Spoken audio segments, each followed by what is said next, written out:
Wir sind mitten in dieser Serie, wo wir großen Fragen nachgehen oder wichtigen Fragen. Ich finde es sehr spannende Fragen auch. Und wir machen es heute wie jedes Mal auch. Wir beleuchten diese Frage zuerst und im Anschluss gibt es auch die Möglichkeit, dann mit Jesus in eine persönliche Beziehung hineinzugehen, hineinzutreten.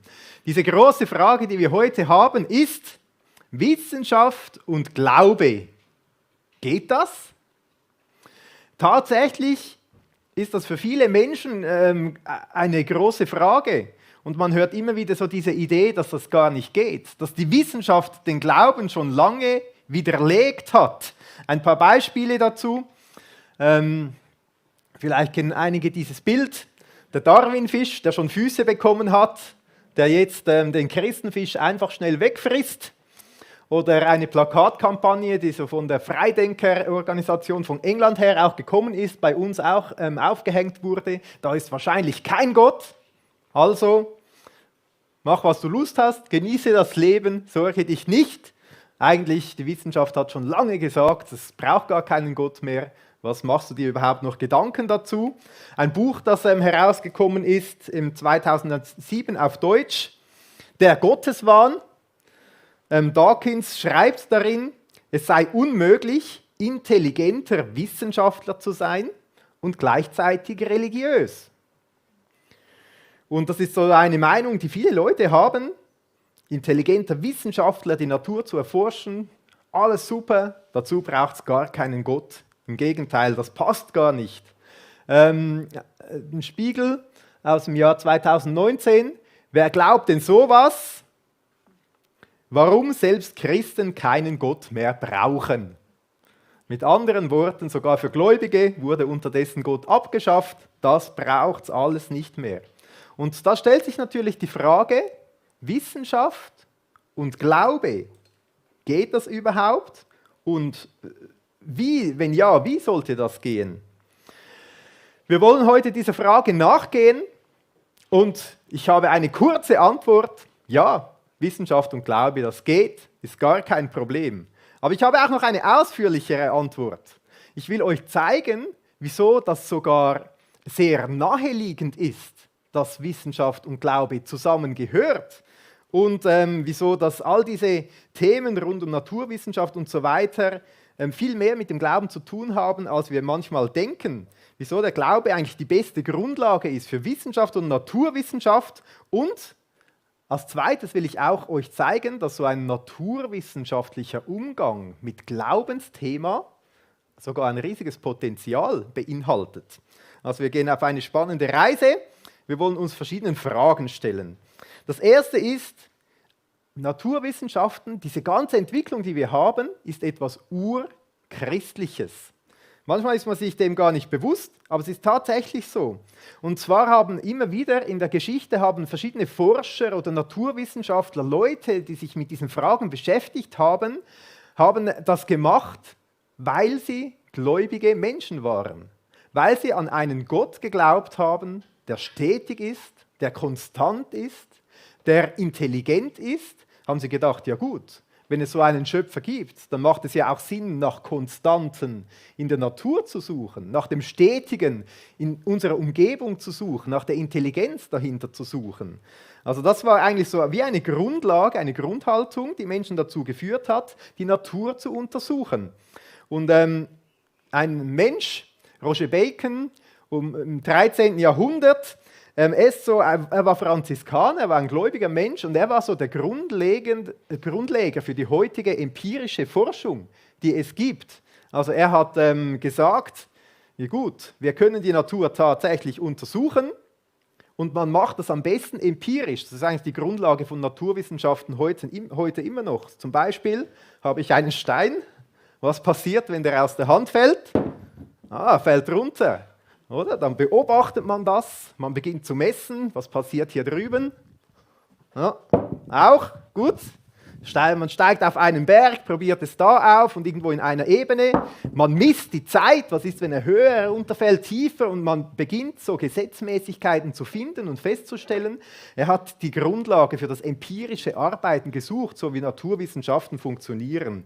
Und genau aus diesem Grund, weil er gesagt hat, man muss ja irgendwie wenn man an einen Gott glaubt, auch die Dinge messen, bestimmen, die Gesetzmäßigkeiten dahinter finden können, die ein Gesetzgeber dem gegeben hat. Also diese Art von Wissenschaft wurde begründet von Christen, könnte man sagen. Im 16. Jahrhundert haben verschiedene Forscher das immer wieder als lohnenswerte Aufgabe gesehen, das Universum zu erforschen, weil sie eben an das Werk eines intelligenten Schöpfers geglaubt haben. In einem seiner Werke von C.S. Lewis, er hat diese Begebenheiten so auf den Punkt gebracht. Menschen wurden der Wissenschaft gegenüber aufgeschlossen, weil sie Gesetze in der Natur erwarteten, und sie erwarteten Gesetze in der Natur, weil sie an einen Gesetzgeber glaubten. Also die Grundlage der Wissenschaft ist nicht, dass Menschen sagen, ja, wir wollen beweisen, es gibt gar keinen Gott, sondern die Grundlage ist ja, wir glauben an einen Gott, dann können wir in der Natur ganz viele spannende Dinge entdecken. Und dann geht das Ganze noch weiter. Also die Grundlage vom Glauben ist wirklich eine gute Wissenschaftsgrundlage, könnte man sagen, weil als Christen glauben wir, dass Gott die Welt, die Natur geschaffen hat und dass es eigentlich eine gute Schöpfung ist.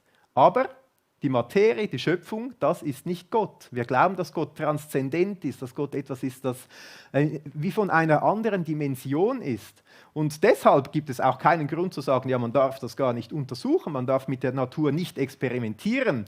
Andere Leute haben da mehr Probleme, die in der Natur Gott sehen, für die alles heilig ist, wenn Gegenstände, wenn die Natur das Heilige ist. Ja, dann hat man auch Bedenken, dass man damit experimentieren darf oder so. Im Gegenteil zum Christentum, die sagen, die Materie ist gut, aber sie ist nicht Gott.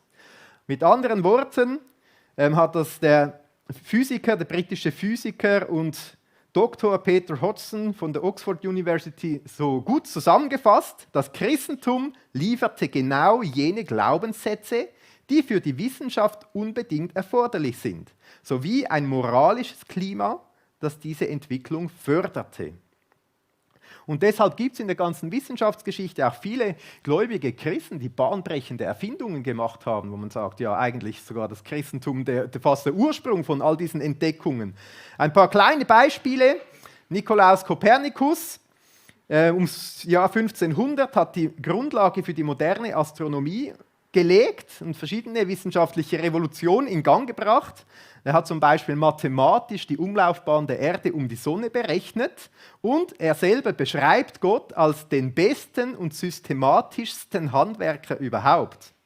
Eine andere Person, Galileo Galilei, der ist immer bekannt, weil die Leute sagen, das ist der Beweis dafür, dass Gott und das Christentum nicht zusammengeht.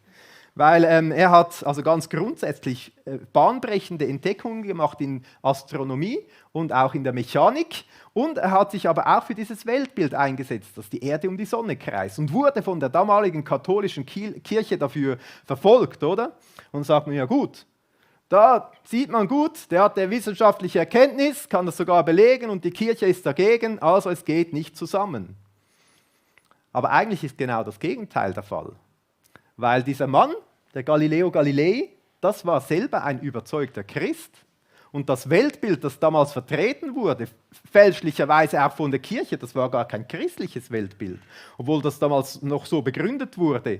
Aber es war eigentlich ein ganz anderes Weltbild. Es kam von früher noch ein nicht astronomischen, also von Aristoteles kam es. Teteles ist das Weltbild. Wie auch immer. Von da kam es ursprünglich, von Aristoteles, so ein heliozentrisches Weltbild. Und er hat gesagt, als Christ habe ich gar keine Mühe, das zu widerlegen. Das ist gar kein Problem. Er selber hat sogar gesagt, es gibt 2 große Bücher. Das Buch der Natur kann man untersuchen, sehr spannend. Und dann gibt es noch das Buch der Übernatur, die Bibel, und hat diese 2 untersucht. Und wir könnten sagen, gut, danke diesem Christen, der mutig war und gesagt hat, er scheut sich nicht, die Natur zu untersuchen und gleichzeitig die Übernatur, die Bibel zu untersuchen und daran festzuhalten. Und es ist ja spannend, wenn man später in der Bibel liest, in Hiob zum Beispiel 26,7, wo es heißt, Gott spannte den Himmel aus über dem leeren Raum, die Erde hängte er auf im Nichts. Da merkt man plötzlich, dass von diesem von dieser Sicht vom Weltall gar nichts vieles neu ist und da Hiob im Alten Testament schon beschrieben hat, wie das im Nichts aufgehängt wird, das Ganze, und irgendwo dann herumdreht und so weiter. Weitere Beispiele, Johannes Kepler, das Begründer der modernen Optik, Sir Isaac Newton, hat die Gravitationsgesetze formuliert und er hat verschiedene wissenschaftliche und theologische Werke verfasst und er hat immer gesagt, die theologischen, das sind eigentlich die wichtigeren, die wertvolleren. Es gibt noch viele weitere.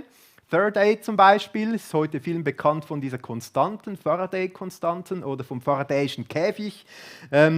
Pasteur, der hat das Pasteurisieren erfunden. Oder Mendel als Genetiker, Kelvin mit der Temperatur und so weiter. Das waren überzeugte Christen, die die Natur erforschen und wichtige Erfindungen gemacht haben. Und noch einen dritten, den ich hier zeige, James Young Simpson. Da sind wir alle sehr froh über die Entdeckungen, die er gemacht hat, weil er hat dazu wesentlich beigetragen, dass man herausgefunden hat, wie man Menschen betäuben kann, sodass man ärztliche Eingriffe schmerzlos ausführen kann. Also ich bin froh um diese Entdeckungen, ich weiß nicht, wie es dir geht, wenn du daran denkst. Und er selber hat gesagt über das Thema Entdeckungen, man hat ihn nämlich gefragt, was ist das Wichtigste, die wichtigste Entdeckung, die sie jemals gemacht haben. Und er sagt dazu, die wichtigste Entdeckung meines Lebens machte ich an dem Tag, als ich Jesus Christus entdeckte. Also wenn ich frage, Glaube und Wissenschaft, geht das? Als erstes muss ich sagen, gut, das Christentum ist ein super Nährboden für Wissenschaft, für Forschung, um die Natur zu erforschen. Und jetzt sagst du vielleicht, ja gut, das klingt logisch, das klingt interessant, da kann ich noch mitgehen, aber heute sind wir an einem anderen Ort. Heute hat man weiter geforscht und heute weiß man ja viel mehr und heute ist es doch tatsächlich so, dass man eigentlich widerlegt hat, dass es keinen Gott geben muss. Das braucht man gar nicht mehr. Und man kommt unweigerlich zu verschiedenen Themen und zu einem großen Thema, das ist die ganze Evolutionstheorie. Und das ist da etwas, das fordert viele Menschen heraus. Ja, wie ist das jetzt? Sind alle Dinge aus dem Nichts entstanden, haben die sich entwickelt? Was beweist die heutige Forschung überhaupt? Was sagt Gott dazu? Und funktioniert das heute auch noch als Christ? Ich meine, das ist alles lange her. Wie ist das denn heute? Funktioniert heute Glaube und Wissenschaft auch? Und ich habe gedacht, ich hatte das auf dem Herzen, dass das wichtig ist, dass wir auch kurz über dieses Thema nachdenken. Wie geht das Christsein und Evolution? Und es ist ja immer so, dass man selber eine gewisse Prägung hat. Und ich habe einiges über dieses Thema gelesen, das ist sehr spannend, aber das ist hochkomplex. Das sind ja verschiedene Wissenschaftszweige, die zusammenkommen. Und heute ist man ja meistens in 1, 2 Wissenschaftsbereichen dann irgend studiert oder ein Doktor und so weiter. Und da habe ich als Laie begonnen, diese Dinge zu lesen. Und das ist super spannend, aber hochkomplex. Und ich habe gemerkt, das sind wirklich riesige Fragen. Ich habe meine Prägung an einem Ort. Ich weiß nicht, wo habt ihr eure Prägung? Was sagt ihr, wo ihr eingeordnet seid? Es gibt ja diese einen Leute, die sagen, Gott hat diese Welt erschaffen und sie reden von einem jungen Alter der Erde, so von 10.000 Jahren, plus, minus, wo auch immer, die Kreationisten. Die sagen, das war eine kurze Zeit der Erde, da hat Gott geschaffen, die Welt. Und es gibt wie auch ein anderes Lager, die theistischen Evolutionisten, die sagen, ja, Gott hat diese Zeitspanne, diese Entwicklung gebraucht, dass alle diese Lebewesen und so weiter entstanden sind. Und ich habe einige Dinge gelesen und ich habe gedacht, stehe dann heute hier und sage euch, ja, es ist wirklich eindeutig so, da halten wir jetzt daran fest. Aber ich habe gemerkt, um da wirklich ein Urteil zu bilden, muss man das studieren. Und ich weiß nicht, wie man da hinkommen kann. Man kann aber schauen, was gibt es für gescheite, brillante Wissenschaftler und Leute, die das erforscht haben. Was sagen sie dazu? Und mich hat natürlich eines interessiert. Ich wollte nicht von irgendwelchen Leuten wissen, was sagen sie dazu, sondern von Leuten, die wirklich gläubig sind. Also nicht irgendwie von Waschlappenchristen, die irgendwie die halbe Bibel verdrehen und nur das herauspicken, was sie sowieso wollen, sondern von Leuten, die überzeugt sind, dass die Bibel Gottes inspiriertes Wort ist. Und funktioniert das hier? Was sagen Sie dazu? Verhält das wirklich? Und ich habe einige spannende Dinge entdeckt. Zum Beispiel, dass es verschiedene naturwissenschaftliche Erkenntnisse gibt, die Indizien darauf geben, dass das kurze Zeitalter einer Erde absolut wissenschaftlich vertretbar ist, die da mit diesem Weltbild gut übereinstimmen.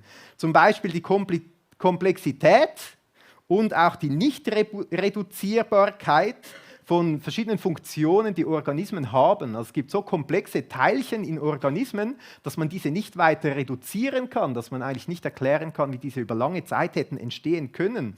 Oder die präzise aufeinander abgestimmten Bauteile und ausgeklügelte Informationssysteme, die es braucht, damit Leben überhaupt möglich ist, das in der Molekularbiologie und in der Biochemie erforscht wird. Wäre spannend, mehr darüber zu erfahren, aber es ist wirklich...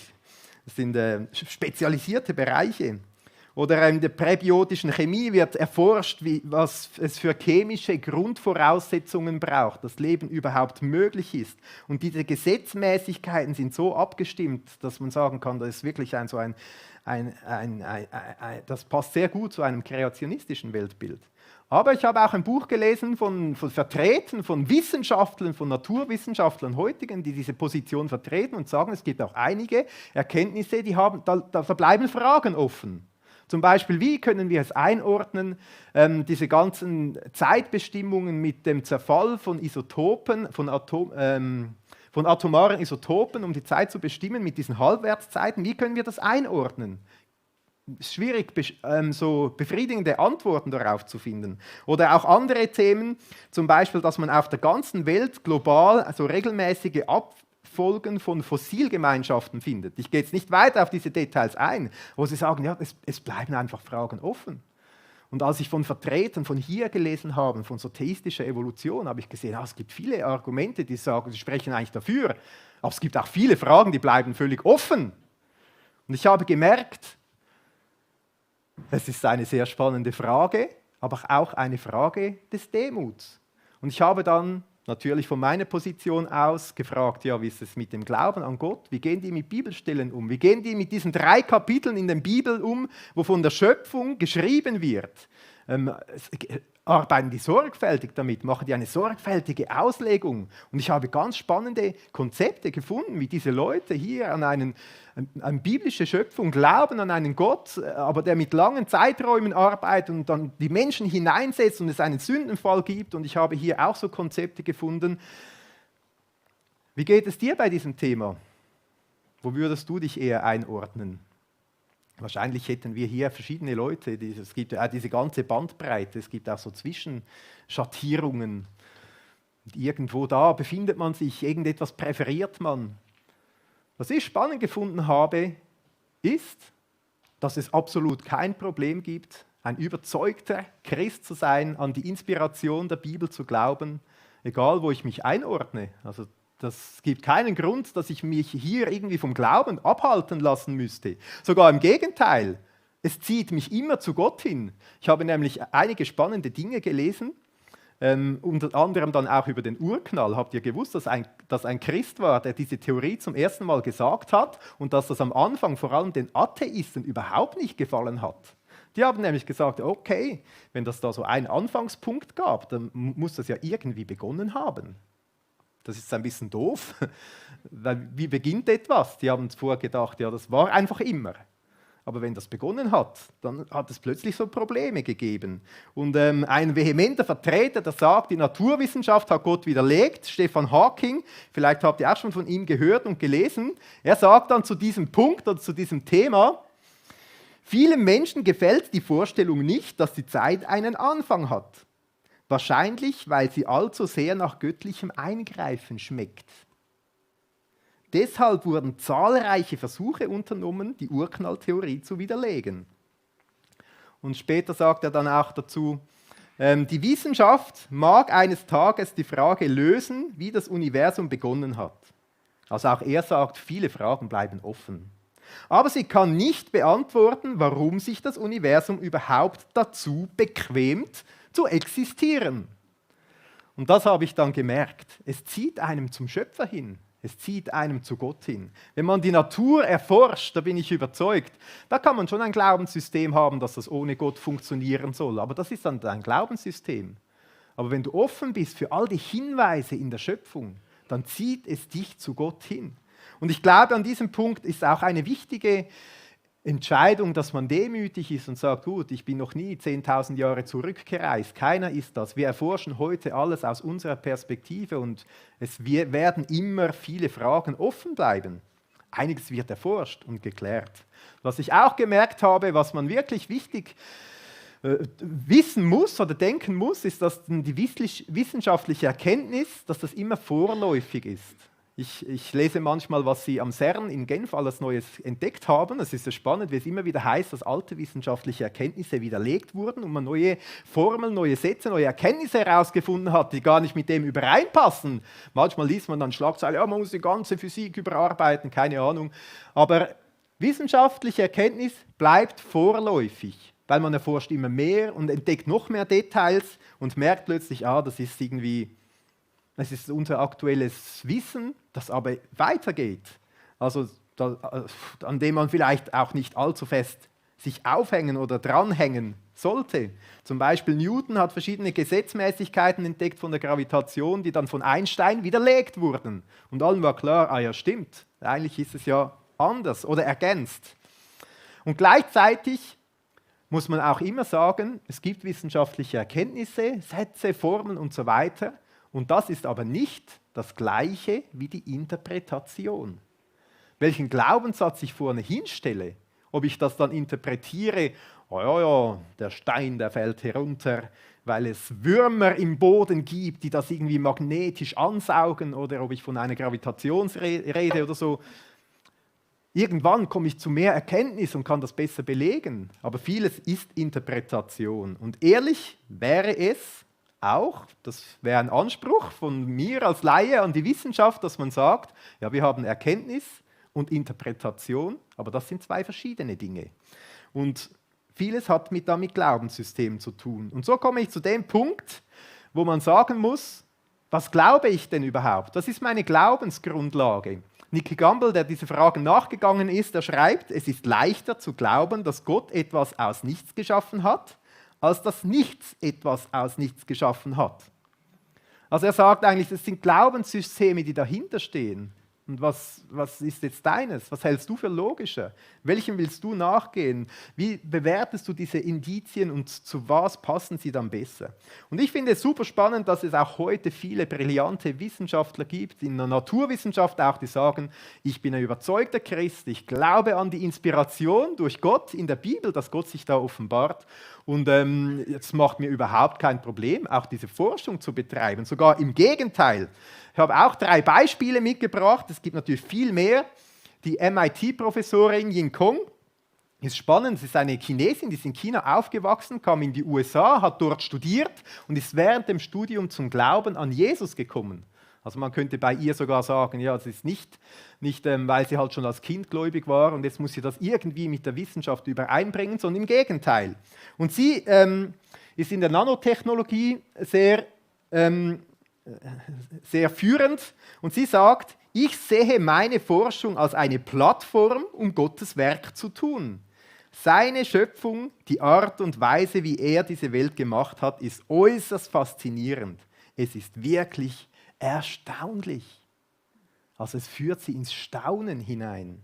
Ein anderes Beispiel, Russell Coburn, Professor für Experimentalphysik in Cambridge, er sagt, es macht Gott nicht kleiner, wenn wir mehr über Naturwissenschaft verstehen. Es erlaubt uns, sein schöpferisches Wirken nur noch detaillierter zu verstehen.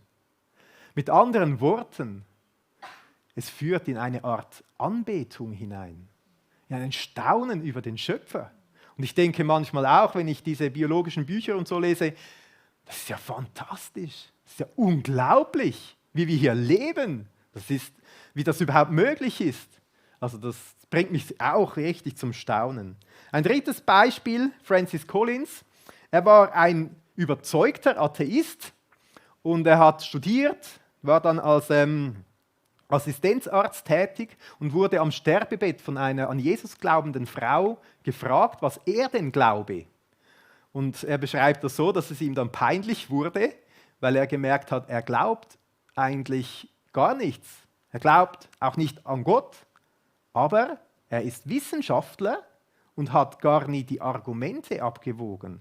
Er hat das gar nie abgecheckt. Als Wissenschaftler hast du ja irgendeine Theorie, die aufgestellt wird und dann schaust du die Indizien an, die Argumente, du versuchst dem auf den Grund zu gehen und machst dann aufgrund von dem eine Aussage. Und er hat gemerkt, ich habe das gar nie gemacht, was Gott betrifft.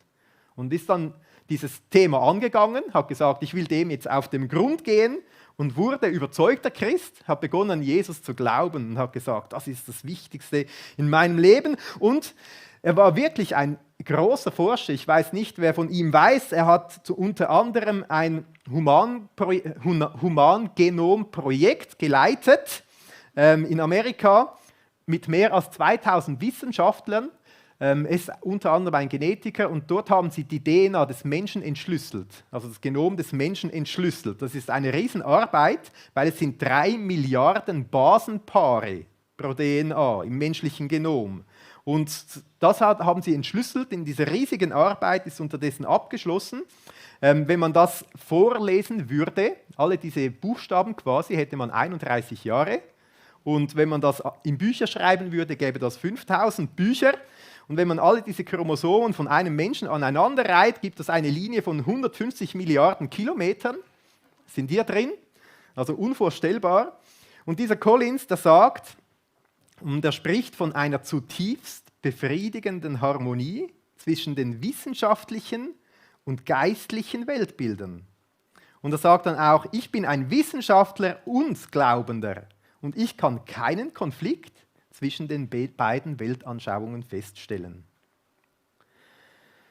Offensichtlich ist das Glaubenssystem, das dahinter steht, wie eine Grundvoraussetzung, eine Annahme, mit der wir dann Dinge beurteilen. Und es ist kein Problem, gläubig zu sein und als Wissenschaftler tätig zu sein. Und ich habe am Anfang gesagt, ich will auch mit euch darüber reden, wie man naturwissenschaftlich eigentlich ganz gut mit dem Glauben umgehen kann. Und ich brauche einen Freiwilligen. Gibt es einen Freiwilligen für eine kleine Messung? Danke vielmals. Da, ein schöner Meter. Kannst du bitte mit dem mal die Temperatur da messen?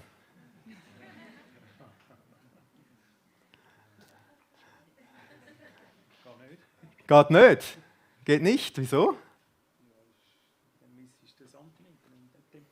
Mit dem misst man den Zentimeter, die Distanz und nicht die Temperatur. Okay, vielen Dank für deinen Mut. Wir haben hier ein Werkzeug, um zu messen und kann damit die Distanz, die Länge von Dingen bestimmen. Mit der Temperatur wird es schwierig. Da wäre eine Schätzung wohl besser gewesen. Ein kleines Bild dafür, dass man mit verschiedenen Dingen verschiedene Sachen feststellen kann, dass nicht alle Werkzeuge gut geeignet sind, um alles Mögliche darzustellen. Und so ist es auch mit den Dingen, die übernatürlich sind. Die Naturwissenschaft, das ist nicht das richtige Werkzeug, um übernatürliche Dinge zu messen, festzustellen. Und man kommt dann zu der Frage, ja, wie geht das dann? Wie kommt man dann auf gute Aussagen über das Übernatürliche? Wie kann man das beurteilen, messen und so weiter? Und tatsächlich, wenn man das von christlicher Seite her beleuchtet, gibt es 2 große Seiten. Das erste ist tatsächlich die Beobachtung der ganzen Schöpfung, die immer wieder auf den Schöpfer hinweist. Das ist auch in der Bibel so verankert und ich will das am Bild dieses Kuchens hier festmachen. Wir haben hier einen wunderbaren Gugelhopf, vielleicht habt ihr schon ein bisschen Hunger oder die einen hatten Frühstück zu Hause. Und ich kann jetzt einen Ernährungswissenschaftler fragen, der sagt genau, was die guten Inhaltsstoffe sind und die schlechten vielleicht. Dann könnten wir einen Biochemiker fragen, der sagt etwas über die biochemische Struktur, die den Kuchen zusammenhält. Der Chemiker, der wäre interessiert an den grundlegenden Elementen. Und dann kommt der Physiker und sagt, ja, aber halt, wir müssen mal berechnen, was so diese Anziehungskräfte in diesem Kuchen drin sind, wie das mit dem Proton und so weiter funktioniert. Und der Mathematiker kommt, ja, aber die Formeln dahinter, wir müssen diese Formeln herausfinden, wie man das berechnen kann. Und sicher würden die Naturwissenschaftler ganz viel Spannendes über diesen Kuchen herausfinden. Aber was sie nie sagen könnten, ist, wer diesen Kuchen für wen gebacken hat. Der hat nämlich da eine Großbäckerei gebacken, für mich, um in den Gottesdienst mitzubringen. Und deshalb hat Gott eine zweite Offenbarung gemacht. Er hat uns die Bibel gegeben und es ist so gut, haben wir ein bisschen Wind hier. Er hat uns die Bibel gegeben, danke vielmals. Er hat uns die Bibel gegeben und ist in Jesus Christus auf die Welt gekommen, um etwas über die Beziehung zu sagen. Also nicht nur Hinweise, dass es einen Schöpfer gibt, sondern wie diese Beziehung ausschauen könnte oder ausschauen sollte, wer den Menschen wofür gemacht hat, wie das zwischenmenschliche, göttliche, das Wesensverhältnis ausschauen sollte. Und Jesus hat etwas Spannendes gesagt. Er aber sprach zu ihm: Du sollst den Herrn, deinen Gott, lieben mit deinem ganzen Herzen und mit deiner ganzen Seele und mit deinem ganzen Verstand. Also Jesus sagt, es geht um Liebe.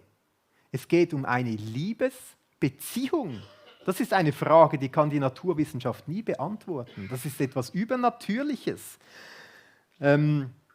Ich denke, wir spüren das, dass das etwas absolut Relevantes ist. Ich habe 3 liebe Kinder und mich faszinieren naturwissenschaftliche Dinge sehr und ich habe ihnen schon einige Dinge versucht zu erklären und so weiter. Aber viel wichtiger ist für sie, wenn ich zu ihnen hinsitze und sage, ich liebe dich. Ich habe dich richtig gern als mein Sohn, meine Tochter. Das ist für sie in diesem Moment viel entscheidender und wichtiger. So diese zwischenmenschlichen Dinge, das ist etwas, das brauchen wir Menschen. Und wie das mit Gott im Zusammenhang steht, das kann uns die Natur nicht lehren. Also mit anderen Worten, die Natur ist voller Informationen und Hinweise auf den Schöpfer und die Bibel ist voller Aussagen über die Beziehung von uns Menschen zum Schöpfer. Und es ist ja spannend, dass Gott sagt, ja, diese Liebesbeziehung, ich habe euch schon von Anfang an geliebt. Ich habe dich noch geliebt, als du gar nichts mit mir zu tun haben wolltest. Wie sehr, das heißt im Römerbrief, wie sehr Gott uns liebt, beweist er uns damit, dass Christus für uns starb, als wir noch Sünder waren. Also Jesus sagt nicht nur, liebe mich, sondern er sagt, Gott liebt dich von Anfang an. Schon bevor du überhaupt zu ihm gekommen bist, von ihm gehört hast, sogar noch als du noch Sünder warst. Also Jesus sagt, dass ich komme auf diese Welt. Ich gehe bis ans Kreuz für dich, um zu sterben. Für deine Schuld, für deine Sünde, ohne überhaupt zu wissen, ob du dieses Geschenk annimmst oder nicht. Und das ist der größte Liebesbeweis, den es gibt. Gott hat alles für uns Menschen gegeben, quasi im Vorschuss, ohne zu wissen, ob es überhaupt angenommen wird, dieses unglaubliche Geschenk. Dann heißt es aber auch in diesem Vers, dass wir Gott mit ganzem Herzen und mit ganzer Seele lieben sollen. Wenn ich von einem Weltbild ausgehe, dass alles durchs Nichts entstanden ist und einfach nacheinander gekommen ist, dann gehe ich ja auch davon aus, dass der Mensch einfach ein biologischer Zellklumpen ist, der irgendwann wieder im Nichts verschwindet. Und ich muss ehrlich sagen, die Bibel hat ein ähnliches Bild. Das heißt nämlich am Anfang in der Schöpfung, dass der Mensch vom Staub ist und wieder zum Staub zurückkehren wird. Aber es heißt dann noch mehr. Es heißt dann, dass Gott den Menschen gebildet hat und hauchte in seine Nase Atem des Lebens. So wurde der Mensch eine lebende Seele. Also mit dem, was in uns drin ist, mit der Seele, mit unserem Herzen. Mit dem dürfen wir in eine Beziehung zu Gott kommen. Das, was nicht wieder vergeht einfach und zu Staub zurückkehrt, sondern was ewig ist. Und dann hat es noch eine dritte Einladung in diesem Vers drin. Und das finde ich spannend. Mit deinem ganzen Verstand. Das bedeutet nämlich, liebe Leute, schaltet den Verstand ein, braucht euer Hirn, erforscht, was es gibt, sucht diese Hinweise, denkt darüber nach, geht der Sache auf den Grund. Wie ist das? Funktioniert das wirklich? Sind die Argumente gut? Was spricht für Jesus? Ist er wirklich von den Toten auferstanden oder nicht? Was ist historisch darüber bekannt und so weiter? Und ich will euch ermutigen, wenn dich diese Frage bewegt und du sagst, doch, ich will dem mit dem Verstand mal auf den Grund gehen, dem nachzugehen. Wir haben ja diese Woche mit dem Alpha-Life-Kurs gestartet. Wir sind eine lustige Gruppe zusammen, aber es hat noch Platz. Also vielleicht sagt jemand, gut, ich will da noch dazukommen und genau diesen Fragen auf den Grund gehen. Wie ist das? Ich will das mal nachforschen und überprüfen. Stimmt das denn oder nicht? Muss man mal mit dem Verstand dann beurteilen können. Eine andere Möglichkeit ist, am nächsten Sonntag haben wir diesen Doktor Norbert Peile eingeladen, Astrophysiker, hat für große Unternehmen gearbeitet. Einige kennen vielleicht die ESA oder die NASA und so weiter, Raumforschung. Und er kommt am nächsten Sonntag und wird auch einiges erzählen, was ihn fasziniert. Die Spurensuche eines Astrophysikers, was er entdeckt, wenn er ins Weltall schaut. Muss man dem mal nachgehen.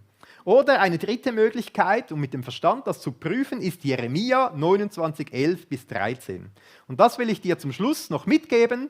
als kleines Experiment, das vielleicht eine große Wirkung hat, weil hier im Jeremia 29 heißt es über Gott: Denn ich kenne ja die Gedanken, die ich über euch denke, spricht der Herr.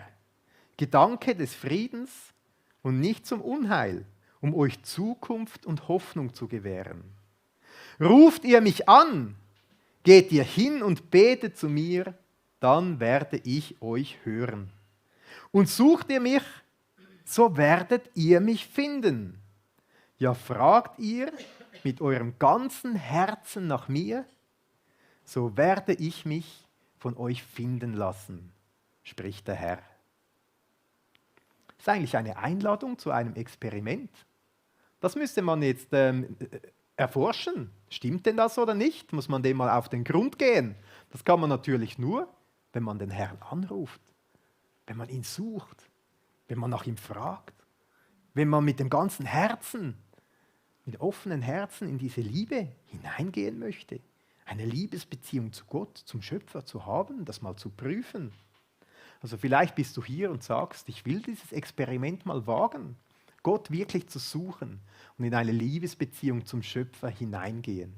Jesus lädt uns ein, dass das eine einfache Sache ist, aber eine Herzenssache, die mit ganzem Herzen sein sollte, sein muss, dass ich mich auf Gott einlasse und zu ihm komme und zuerst sage: Jesus, ich glaube an dich. Ich glaube, dass du deine Liebe bewiesen hast, als du am Kreuz für mich gestorben bist. Aber dass ich auch komme und sage, ich brauche deine Vergebung. Ich hatte ein Weltbild ohne dich, ich habe dich ausgeschlossen und so weiter. Bitte vergib mir meine Verfehlungen. Und dann das Geschenk dieser Vergebung annehmen. Jesus aufnehmen und sagen: Komm du in mein Herz. Ich will eine Liebesbeziehung mit dir starten, von ganzem Herzen. Ich will mich dir hingeben, Jesus. Verändere mich du von innen hinaus. Ich möchte dich fragen, wo bist du? Vielleicht Themen, wo du sagst, ich will mal mehr lesen, mehr nachforschen. Es gibt so viele gute Literatur dazu. Vielleicht auch, dass du sagst, ich will mal den Glauben einem Faktencheck unterziehen und das mal überprüfen. Vielleicht bist du auch an dem Punkt, wo du sagst, ich will in eine lebendige Beziehung mit Jesus hineingehen. Ich will Jesus in mein Herzen aufnehmen und mit ihm durchs Leben gehen. Ich will jetzt mal überprüfen, ob das funktioniert, ob diese Argumente wirklich wasserdicht sind. Ich will dieses Versprechen von Gott überprüfen, ob er sich wirklich finden lässt, ob er mich hört, wenn ich ihn anrufe. Wenn du das heute möchtest, in eine lebendige Beziehung mit Jesus zu kommen, dann darfst du nachher dann mit mir zusammen beten. Man darf das in einem einfachen Gebet Gott sagen. Wir werden jetzt ein Lied hören, zusammen singen. Jesus, zu dir darf ich so kommen, wie ich bin. Und das wäre meine Aufforderung an dich, dass du dir diese Zeit nimmst, zu überlegen, was ist für dich dran, welchen Schritt möchtest du gehen, wie möchtest du zu Jesus kommen. Und vielleicht auch möchtest du heute in eine lebendige Beziehung zu Jesus Christus kommen. Überprüfe diese Fragen und überlege, was du antworten willst.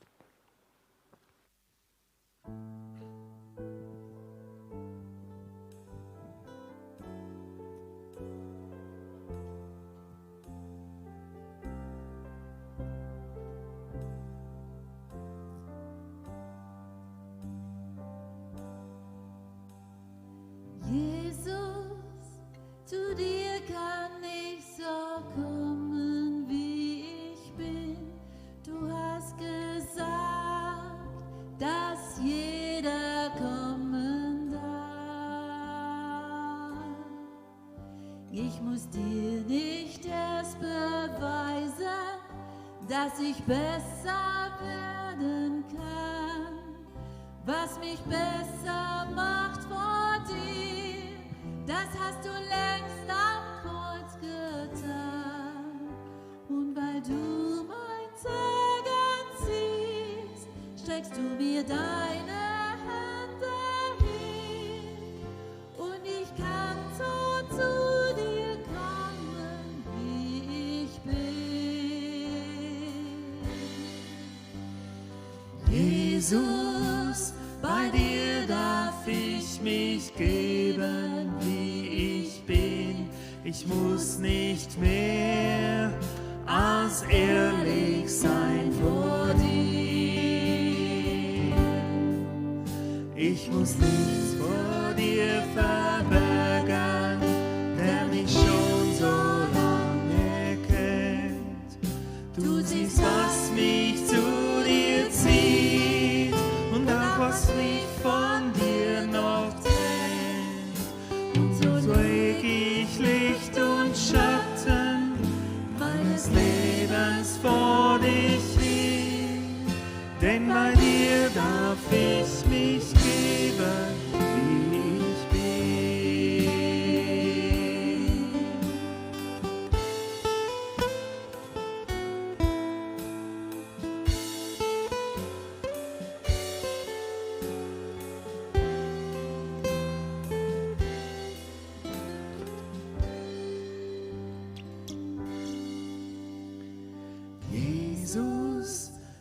dir muss ich nicht bleiben, wie ich bin. Nimm fort, was mich und andere zerstört. Einen Menschen willst du aus mir machen, wie er dir gefällt, der ein Brief von deiner Hand ist, voller Liebe für die Welt. Du hast schon seit langer Zeit mit mir das Beste nur im Sinn, darum muss ich nicht so bleiben, wie ich bin. Du hast schon seit langer Zeit mit mir das Beste nur im Sinn, darum muss ich nicht so bleiben, wie ich bin. Jesus, zu dir kann ich so kommen, wie ich bin.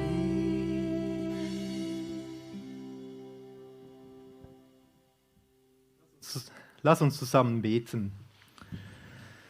Danke Gott für diese wunderbare Schöpfung, die du gemacht hast.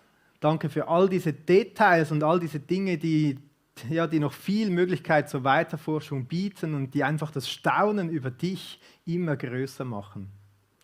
Und wir staunen, wir wollen dich anbeten, wir preisen dich und wir sind dankbar für alles, was du geschaffen und gemacht hast. Wir wollen dir aber auch Danke sagen, dass du uns nicht nur mit diesen Hinweisen auf einen Schöpfer in der Natur uns selbst überlassen hast, sondern dass du in Jesus Christus auf diese Welt gekommen bist und gezeigt hast, wer du bist und wie du bist und wie wir in eine Beziehung mit dir treten können, dass du uns auch Beziehungsinformationen gegeben hast. Danke, guter Vater im Himmel, dass du uns so unendlich liebst, dass du uns deinen Sohn schon im Vorschuss geschenkt hast und hingegeben hast am Kreuz und durch die Hölle hast gehen lassen. Und danke, Jesus, dass du auferstanden bist und uns eine Beziehung anbietest, dass wir mit dir zusammen verbunden sein dürfen, heute und in alle Ewigkeit, in einer Liebesbeziehung zum Schöpfer, die nicht möglich ist, weil wir es so gut machen, sondern weil du, Jesus, alles für uns getan hast am Kreuz. Ja, und vielleicht bist du jetzt hier und sagst, du willst mit Jesus in so eine Liebesbeziehung hineinkommen, dann möchte ich dich einladen, in so einem Gebet das mitzubeten. Du kannst das Gebet auch hier mitlesen auf der Folie, mitbeten für dich und Jesus in dein Leben, in dein Herzen einladen. Vater im Himmel, mir ist klar geworden, dass ich getrennt von dir bin. Und du hast mich gerufen und lädst mich ein, dein Kind zu werden.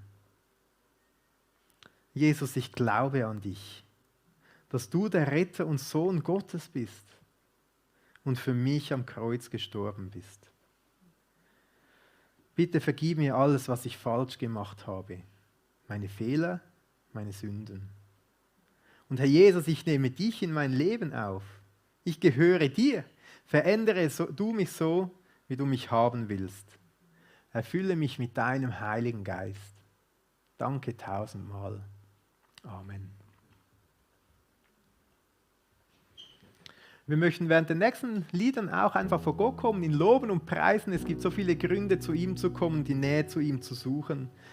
Vielleicht möchtest du auch mit jemandem zusammen beten oder erzählen, was du erlebt hast, ob du auch heute zum ersten Mal Jesus in dein Leben aufgenommen hast. Wir haben nach dem Gottesdienst hier eine Gesprächslounge für Gespräche, für Gebet. Du darfst hier hinkommen, auch wenn du einfach froh bist um ein Segensgebet, vielleicht für einen Neustart, was auch immer. Leute, die gerne für dich beten, Fragen beantworten, mit dir reden. Ein Angebot auch nach dem Gottesdienst.